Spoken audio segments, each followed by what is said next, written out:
एक खास शख्सियत के साथ मुलाकात।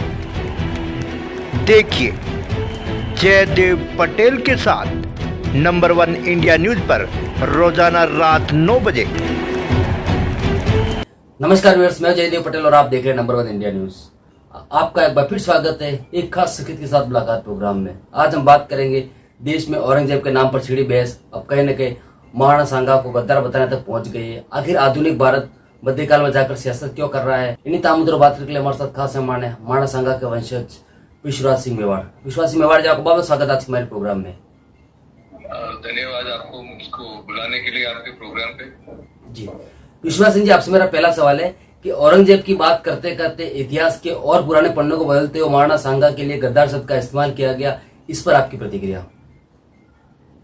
मैंने शुरू में ट्वीट भी किया है और मैं वापस दोहराता हूँ कि जो उन्होंने कहा था सदन में, उन्होंने सरासर गलत बात करी है और उनको शायद ख्याल भी नहीं है किनके बारे में बात कर रहे हैं, वो क्या कह रहे हैं और किस जगह पे बात कर रहे हैं। आप किसी भी अंदाज से देखें तो उन्होंने जो किया है वो बहुत ही गलत काम किया है। उन्होंने सदन में गलत बात बताई है और सदन में आप गलत बात बता रहे हैं तो आप सदन को और हम सब नागरिकों को मिसलीड कर रहे हैं। और सबको पता है कि जो इतिहास में थोड़ी भी रुचि रखते हैं उनको पता है कि बाबर का सामना और उनका मुकाबला महाराणा सांगा ने किया था। तो जो भी उन्होंने कहा और जिस प्रकार के शब्द उन्होंने उपयोग किए हैं, मेरे ख्याल से जो राज्यसभा को हम कहते हैं हाउस ऑफ एल्डर्स, इस तरह के जो भाषण सुनने के लिए राज्यसभा नहीं बना था। जी विश्वराज सिंह जी, 1527 खानवा का युद्ध इतिहास में दर्ज है, जहां पर कहीं न कहीं महाराणा सांगा ने बाबर को बुरी तरह से हराया था। लेकिन देश में जो जंग छिड़ी है और औरंगजेब से लेकर के कहीं न कहीं महाराणा सांगा तक पहुंच गई, इसके पीछे क्या वजह आप देखते हैं?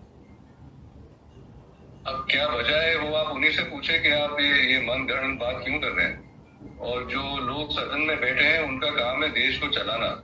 और ये जो इतिहास की बात है वो बार बार उठा के हम देख रहे हैं कुछ सालों से कि कभी किसी के बारे में बात कर रहे हैं, कभी किसी और के बात कर रहे हैं।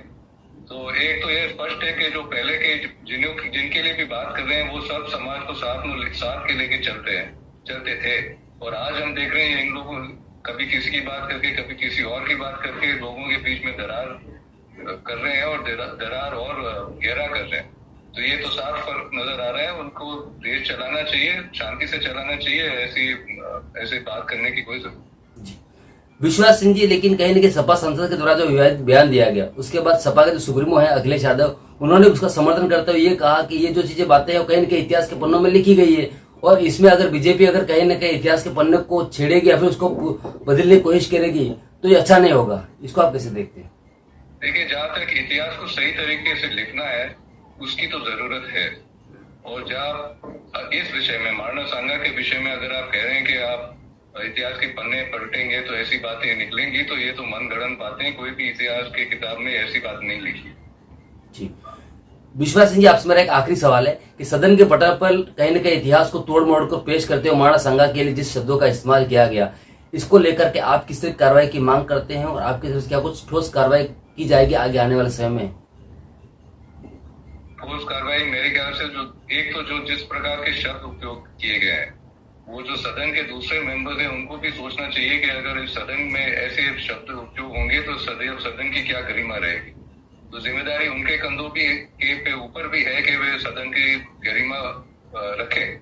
तो एक तो दूसरे जो मेंबर्स हैं उनको कदम उठाना चाहिए। और जैसे मैंने शुरू में कहा कि जो एक सदस्य जो है एक सदन के अंदर गलत बात कहता है और जो सदन को मिसलीड करता है और उसके सदन के थ्रू नागरिकों को मिसलीड कर रहा है, उनके खिलाफ तो कार्रवाई तो होनी चाहिए।